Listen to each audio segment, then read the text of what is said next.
Welcome to Twisted Truths, where betrayal meets brutal payback, and where the most unexpected twists expose what people are really capable of. This story isn't just shocking, it's personal. They told me I was obsolete. 12 years. That's how long I gave to Titan Freight. I built their logistics system from scratch, kept their operations running through floods, snowstorms, labor strikes, and market crashes. And yet, none of that mattered when Jackson Hayes sat me down and slid the termination letter across the desk. His words were smooth, rehearsed. This new AI platform will streamline fleet management by 22%. We appreciate everything you've done, William. Truly. But this is the direction the company is moving in. I didn't say anything right away. I just stared at the paper. It didn't even have my name on the top. It was a template. Plug and play. Like me, apparently. It wasn't just a job. This place had been my second home. I remembered the early days, hauling crates myself when drivers were out sick. Negotiating directly with mom-and-pop businesses who didn't trust corporate types. I knew every inch of our supply chain like the back of my hand, not because of software, but because I cared. But all that had been reduced to a cost line in a budget. My replacement? A kid named Dylan. Fresh MBA. Looked like he still got carded at bars. His job? Click buttons when the software told him to. He smiled nervously when I was asked to train him. I should have felt rage. But all I felt was hollow. My kids were 7 and 9. My wife, Marcy, had just started nursing school again. We'd built our lives around the stability I thought I'd earned. I packed my things that afternoon. Nobody made eye contact. Except for Claire in dispatch, who hugged me so tightly I thought she might cry. "You're the reason this place ever ran right," she whispered. "They're going to regret this." I nodded, but I didn't believe her. As I drove home with a box of my belongings on the passenger seat, I felt like a ghost. Forgotten. Erased. But ghosts have a way of haunting the living. I didn't tell Marcy right away. I sat in the driveway for almost an hour after picking up the kids from school. I watched them argue in the back seat over which snack to eat first, and I couldn't bring myself to say the words, "Daddy lost his job." Not because I was ashamed, though I was, but because I knew it would hurt them. I was the provider. The steady hand. The one who made things work when everything else fell apart. That night, I sat across from Marcy at the kitchen table, and she knew before I said a word. "They let you go," she said softly, folding her arms. I nodded. She didn't cry. She didn't yell. She just exhaled slowly, like she'd been holding her breath for weeks. "Because of the software, right?" "Yeah," I said. "They said it's more efficient." 22%, apparently. Her jaw clenched. "And what did they say about 12 years of loyalty?" "That I'd be training my replacement over the next 2 weeks." I laughed bitterly. "He's younger. Cheaper. Smiles a lot." We sat in silence for a long time. Then she reached across the table and took my hand. "We'll figure it out." I wanted to believe her. I really did. But inside, I was unraveling. The more I thought about it, the more insulted I felt. My value had been reduced to a number on a spreadsheet. They didn't just fire me. They discarded me like worn-out machinery. Sleep didn't come easy. I lay awake, staring at the ceiling, trying to process how fast everything had changed. I thought about every night I stayed late, every Christmas Eve I spent rerouting deliveries because of storms, every birthday I'd missed because someone needed a shipment by dawn. Was all of that worthless? The next morning, I got up at 6 a.m. anyway. Force of habit. I made coffee and sat at my laptop, staring at the blank screen. I opened a spreadsheet and started listing every major account I had personally managed: Murphy Dairy, Cold River Meats, Evergreen Produce. Then I listed their quirks: Murphy's leaky containers, Cold River's strict 4 a.m. dock rule, Evergreen's aversion to diesel-heavy routes. These weren't data points you could feed into an algorithm. These were relationships. Memories. Experience. I wasn't ready to let it all go. So I didn't. Over the next few days, I began tracking Titan Freight's performance using contacts who still worked at the delivery sites. Nothing official. Just quiet texts, "How's the new system treating you?" or "Any hiccups lately?" The replies painted a clear picture. They routed 3 trucks to the same dock, delayed us 2 hours. Cold River had a meltdown. Meat sat unrefrigerated because the new guy didn't know the dock manager doesn't accept shipments during lunch. Murphy is fuming. Product leaked again. They didn't flag the tanks as high priority. And this was only week 1. I didn't smile. I didn't gloat. I felt sad, for the clients, for the drivers, even for the company that had once felt like family. But beneath the sadness, something else stirred. Resolve. They thought they could replace me with software. But no line of code could replicate human understanding. I'd built that system. I knew its flaws. I knew its soul. And now, I knew how to dismantle it. It started with a casual message from Thomas Rayner. We hadn't spoken in over 2 years. He was the logistics director at Northline Freight, Titan's largest competitor and, ironically, someone I used to edge out for contracts. His message was short. Hey William, heard what happened. Want to grab coffee? At first, I ignored it. I wasn't ready to face someone who might pity me.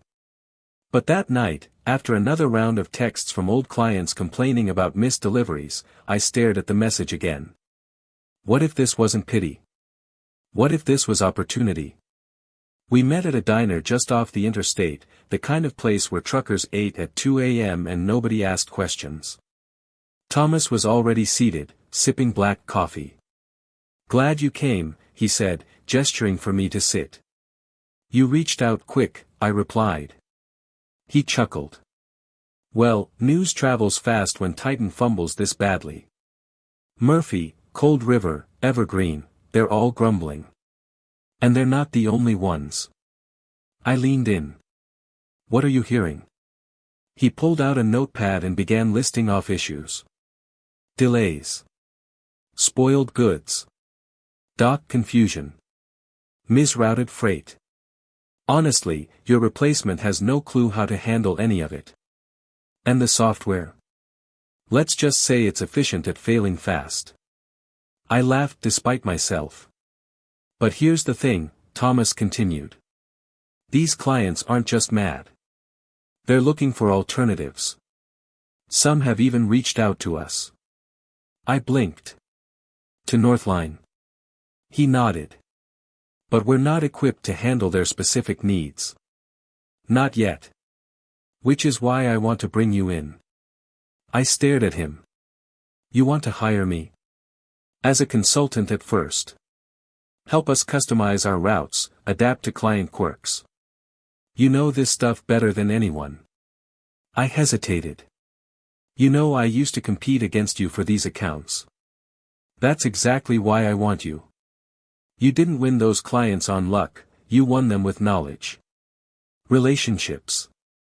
The stuff software can't replicate. It was tempting. More than tempting. But I had one condition. I won't share anything proprietary from Titan. Not a single document. I don't want anything they built, Thomas said. I want what you built. The part they threw away. I left that meeting with a contract offer, a consulting retainer, and the one thing I hadn't felt in weeks. Purpose.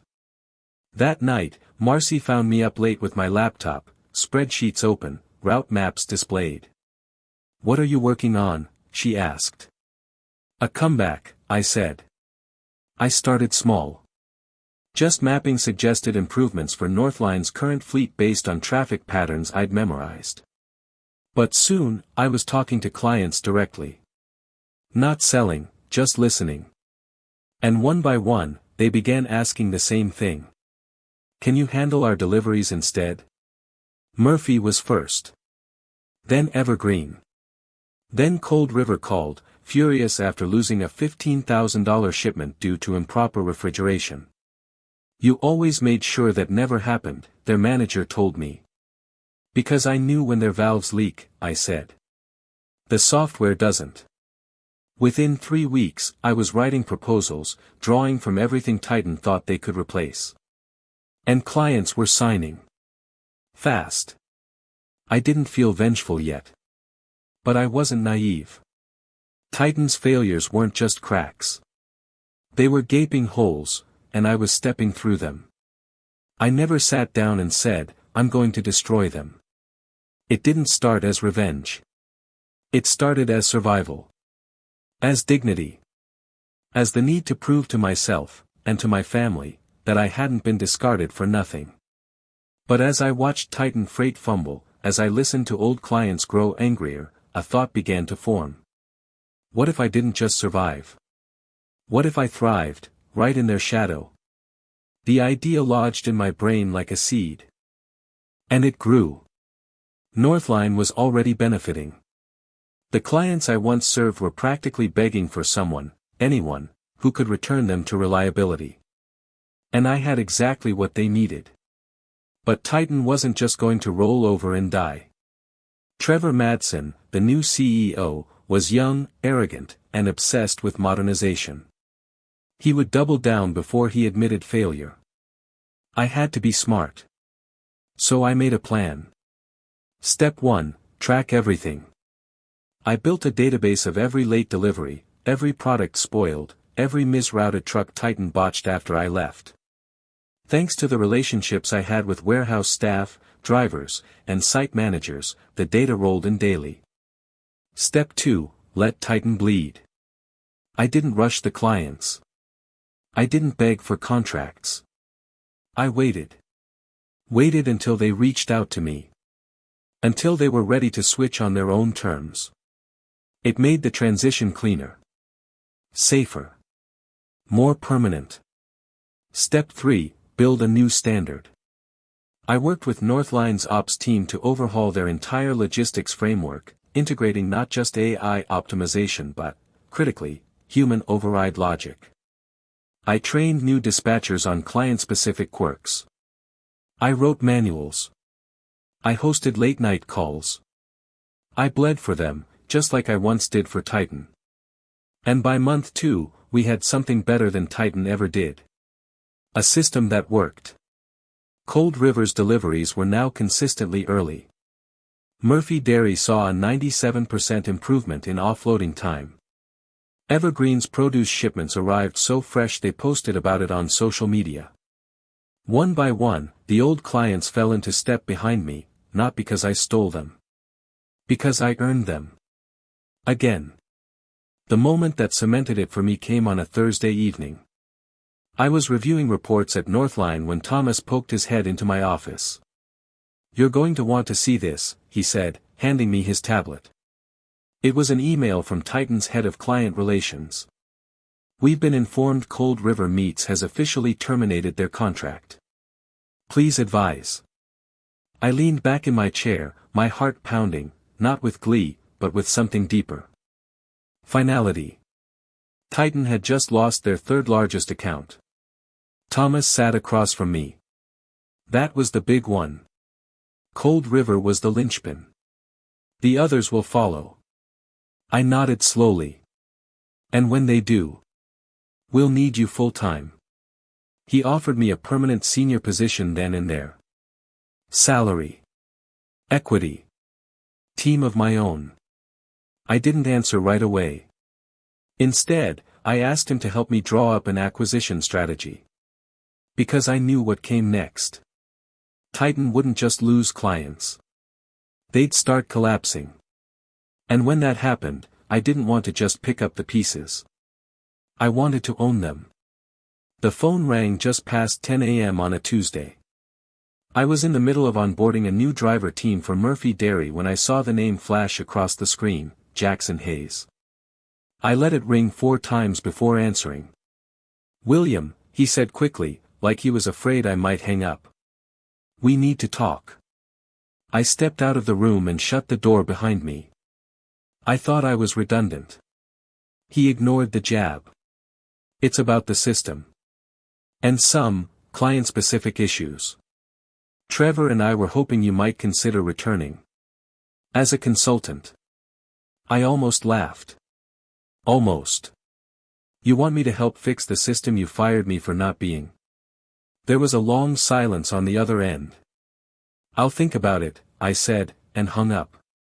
They were bleeding. Cold River had already pulled their contract. Murphy was one mistake away from doing the same. Evergreen had stopped taking Titan's calls altogether. I didn't need to attack them directly. They were imploding all on their own. But the call gave me leverage. Proof of desperation. I looped Thomas in and told him it was time. We spent the next 2 weeks doing what Titan had failed to do, building a team around human experience. I recruited 3 of my former colleagues, people they'd cut loose without a second thought. Claire from dispatch. Marcus from routing. Dwayne from cold storage. We created a new command center at Northline's facility, one that blended technology with old-school human logistics. Every client had a name. Every shipment had context. And every issue had a person, not just a ticket number. By the time Murphy Dairy officially ended their contract with Titan, we were ready. I had already customized routes for their high-pressure tanks, made sure the receiving dock had protocols that aligned with their safety concerns. We even flagged weather conditions that affected valve performance. No software could do that. When their head of operations called me after the first week under our management, his voice was stunned. I didn't realize how bad things had gotten until they were suddenly better. Word spread. 2 more clients reached out. Then 5. Then Titan's own drivers started contacting me, asking if we were hiring. One even said, "The new system treats us like robots. We're just tired of failing." But the real hit came during a logistics conference. I was speaking on a panel when I noticed Trevor Madsen sitting near the back. Arms crossed. Jaw tight. Watching me like he couldn't believe I was standing there, being celebrated for doing what his precious software never could. After the panel, he approached me. "You're poaching our clients." I sipped my water and smiled. "No. They're leaving you. There's a difference. You know this is war now," he said, voice low. "No, Trevor," I replied. "This is the reckoning." 3 weeks after Murphy Dairy terminated their contract with Titan, the email came through. Subject, urgent, Coldstream Logistics Proposal. From, William Coldstream, CEO. William, need to meet. The fallout at Titan is worse than expected. We're ready to move everything. Your team can handle nationwide delivery, right? I read the message twice, then once more for good measure. Coldstream wasn't just a client. They were the crown jewel, Titan's largest, most lucrative contract, with a reputation for being fiercely loyal. They hadn't switched logistics partners in over 15 years. Until now. Later that evening, over dinner at a downtown steakhouse, William Coldstream didn't mince words. "Your old company is in freefall. We lost 3 shipments in 2 weeks. Tens of thousands in spoiled product." I didn't say a word. I didn't have to. He leaned forward, stabbing his fork into a rare fillet. "You knew this was coming, didn't you?" I took a sip of water and looked him in the eye. "I knew automation can't replace human experience." He grunted. Trevor tried to blame the drivers. Then offered us a 20% discount to stay. But never once admitted the system failed. Would it make a difference if he had? I asked. "No," he said flatly. "The moment you left, the quality died. And now, I want you managing our logistics. Permanently." I reached into my briefcase and slid a folder across the table. This has everything you need. Custom routing. Contingency plans. Dedicated personnel. He opened it, glanced through the documents, then smiled. I'm glad you didn't just fade away. Fade away? No. I had become Titan's shadow, and now I was stepping into their spotlight. The next morning, I signed a 5-year exclusive contract with Coldstream. By the end of the week, Evergreen Produce and 2 more mid-size clients followed. And that's when it happened. Titan filed for Chapter 11 bankruptcy. Claire called me breathless. It's official. They've laid off 30% of staff. Dispatch is down to 4 people. They're trying to sell off their fleet. I sat in my office and stared out the window at our bustling docks. Forklifts zipped by. Drivers chatted over route sheets. No chaos. No shouting. Just precision. Just what logistics is supposed to look like. Then came the twist I never expected. Thomas walked into my office one morning, holding a legal document. Trevor wants to sell, he said. Sell what? Everything. The Titan name, their remaining fleet, their tech. Their last Hail Mary is hoping we'll buy them out and absorb what's left. I blinked. You're serious? He asked for a meeting. Said he'd prefer us over going under completely. The irony nearly choked me. The company that fired me as obsolete, now wanted me to own them. And you know what? I was ready. I walked into Titan Freight's former headquarters 6 months after they fired me. The logo had already been stripped off the walls. The building still smelled like corporate antiseptic, but everything else was different. Quiet. Hollow. And yet, I wasn't angry. Not anymore. This was business now. I was here to finalize the acquisition. Trevor Madsen sat across from me in the conference room, no slick haircut, no designer suit, just a pale face behind hollow eyes. The pressure had aged him 10 years in 6 months. You've taken everything, he said quietly. No, I replied. I didn't take anything. You gave it away. When you decided numbers were more important than people. He tried to meet my eyes, then looked down at the table instead. You're not even the same man we fired. You're right, I said. I'm not. That man believed in your system. This one built his own. We signed the documents. Titan's remaining fleet, routes, and even some of their staff were now under Northline's banner, with one condition. All employment decisions would be made by me. I rehired the best people. Claire from dispatch. Marcus from routing. Dwayne from cold storage. People who had never deserved the fallout. People who made the system work before it was gutted. Even Jackson Hayes called me. I'm surprised you're talking to me, he said sheepishly. I'm not vindictive, I replied. I'm strategic. You know how the operation works.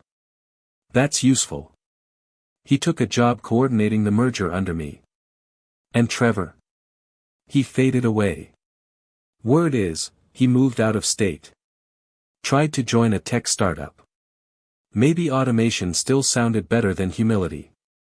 I didn't care. I had work to do. 1 year to the day after my termination, I stood in Northline's new logistics control center. Custom built.